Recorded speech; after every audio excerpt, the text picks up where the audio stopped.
அயோத்திக்கு படையெடுக்கும் ஏராளமான இஸ்லாமியர்கள். பாத யாத்திரையாக சென்று பாலராமரை வழிபடுவது எதற்கு? வேறு மதமாக இருந்தாலும் ராமருக்கு முக்கியத்துவம் கொடுப்பது ஏன்? நேரடியாக விஷயத்திற்குள் வருவோம்.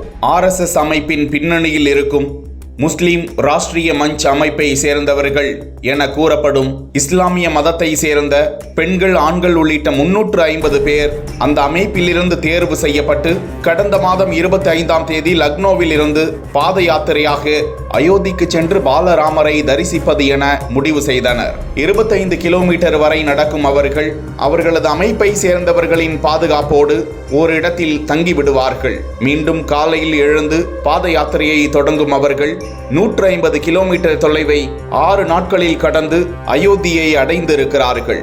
இது குறித்து செய்தியாளர்களிடம் பேசியிருக்கும் முஸ்லிம் ராஷ்டிரிய மஞ்ச் அமைப்பின் செய்தி தொடர்பாளர் ஷாகித் சயீத், அயோத்தியில் புதிதாக கட்டப்பட்டுள்ள கோவிலில் உள்ள பாலராமரை தரிசித்து வழிபட்டதாகவும், இது மறக்க முடியாத நெகிழ்ச்சியூட்டும் தருணம் என்றும், நாட்டின் ஒற்றுமை, ஒருமைப்பாடு, இறையாண்மை, நல்லிணக்கம் ஆகியவையே மிகவும் முக்கியம் என்ற செய்தியை தாங்கள் இதன் மூலம் தெரிவிக்கிறோம்.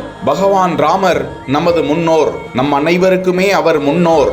சாதி, மதமாகியவற்றை விட நாட்டின் மீதான அன்புக்கும் நல்லிணக்கத்துக்குமே நாம் முன்னுரிமை கொடுக்க வேண்டும். எந்த ஒரு மதமும் மற்றவர்களை விமர்சிக்கவோ, கேலி செய்யவோ, வெறுக்கவோ கற்றுத்தரவில்லை என கூறியிருக்கிறார்.